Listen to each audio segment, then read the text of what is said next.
Do you know that there is a place in the USA, United States of America, called Igbo Landing? This place I'm talking about is a historic site at Dongba Creek on St. Simon's Island, Georgia, USA. Let me tell you the story of how that place got its name, Igbo Landing. During the olden days, when slave trade was still the norm of the day, Oyibo people, they go come Africa, come carry people as slaves, carry them go abroad as slaves. Then this particular day in 1803, the slave traders came down to Africa, to West Africa, to pack slaves so that they can sell the slaves and get money. This is their normal work at that time. So when they came, they packed a lot of slaves, but the majority of the slaves that they packed were Igbo people. Up to 75 of them were Igbo, while other tribes were there, but the majority were Igbo people. So when they packed these slaves, they brought them down to the United States of America. When they got there, so they sold each slave at the rate of $100 each. According to history, they sold the slave to John Cooper and Thomas Paulding for forced labor. That time, it was known by planters and slavers that Igbo people are very fiercely independent and resistant to chattel slavery.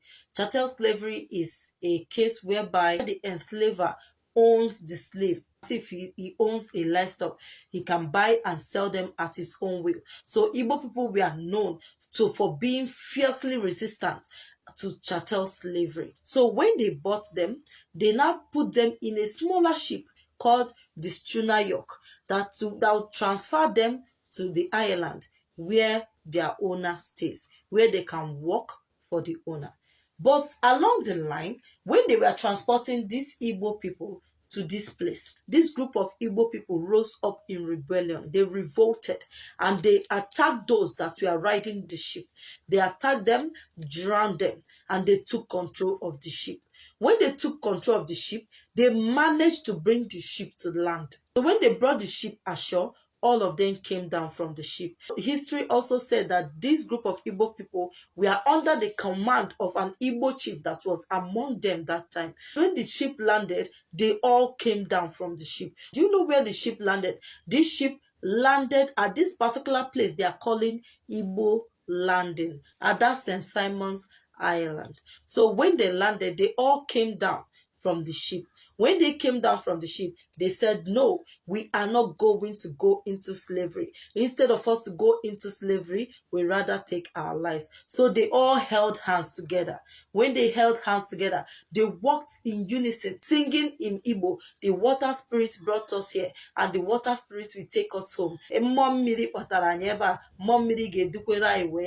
So when they walked in unison, they just entered the water and drowned themselves, making a history that went viral. It created a lot of awareness.